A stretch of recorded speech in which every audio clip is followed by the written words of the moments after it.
Lewis Hamilton has been extensively testing Ferrari machinery over the past few days. However, it hasn't been entirely smooth sailing for the seven-time world champion. On the second day of testing in Barcelona, Hamilton suffered a crash.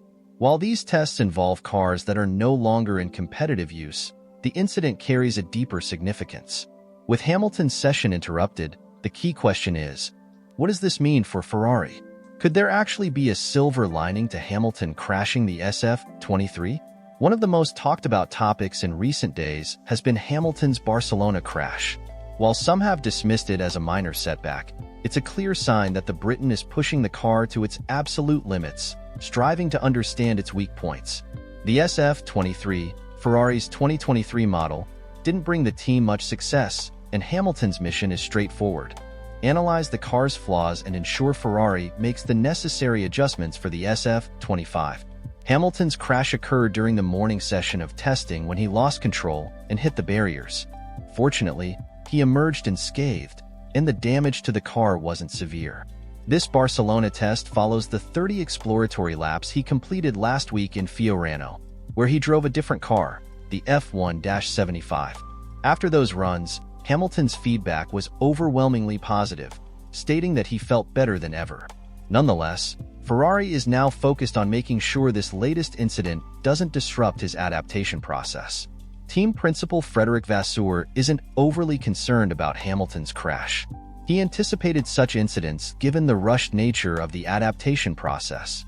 Addressing the situation, Vasseur commented, "I'm not worried at all.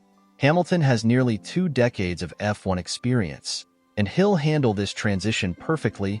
Drivers have a testing limit of 1,000 kilometers within a set period, and despite the crash in Barcelona, Ferrari seems unconcerned that Hamilton compressed his sessions into a 3-day span. After all, he isn't a rookie getting used to an F1 car for the first time. He's a seasoned veteran who has navigated multiple eras of the sport.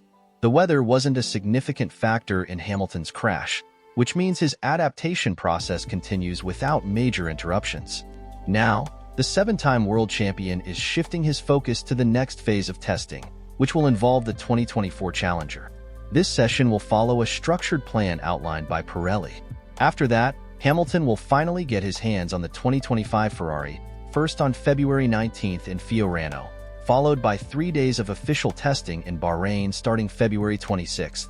The good news for Ferrari is that Hamilton didn't crash the SF24, the car that will be crucial for their upcoming season's testing program.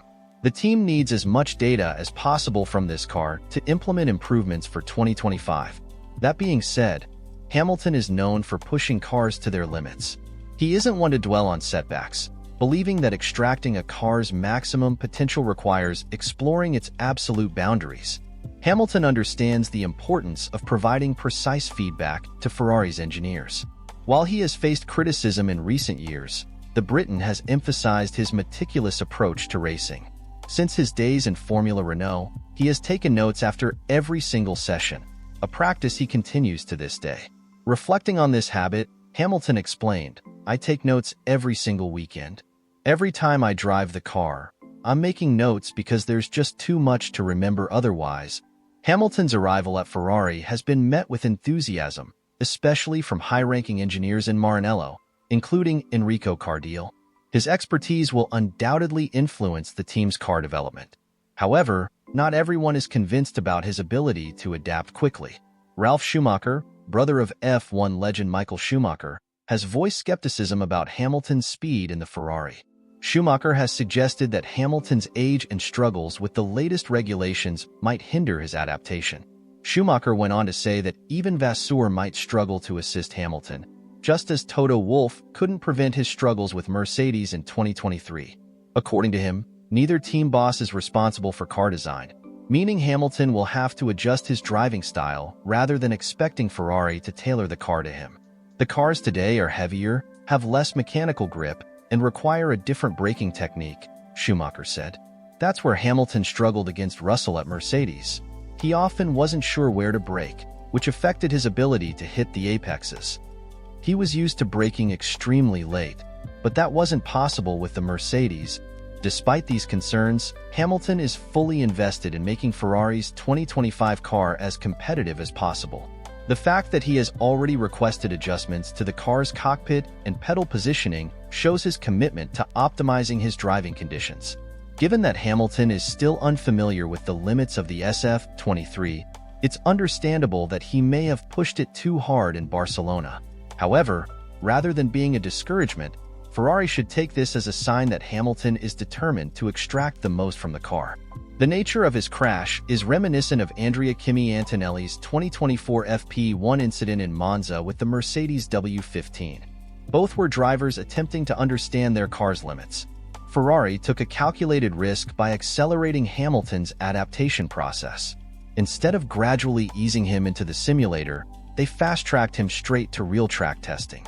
This isn't surprising, given that Hamilton has never been a big fan of simulator work.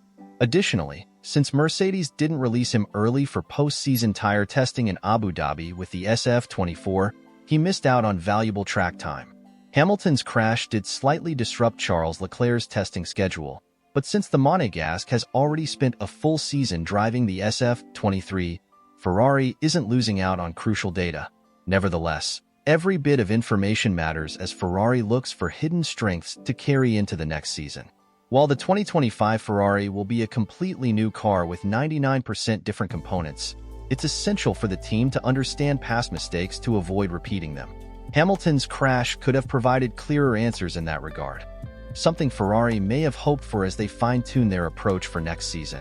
When discussing Ferrari's 2025 competitiveness, Vasseur remained measured, saying, "We'll find out in Bahrain if we're competitive." Sometimes, you don't realize the risks you're taking until afterward. The 2025 car will be entirely different. We'll have less than 1% of the components from the 2024 model. It's a fresh project, but every team is facing the same challenge.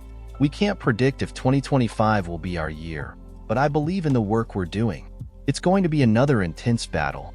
I'm very proud of how we've handled past difficulties, but we must take another step towards consistency.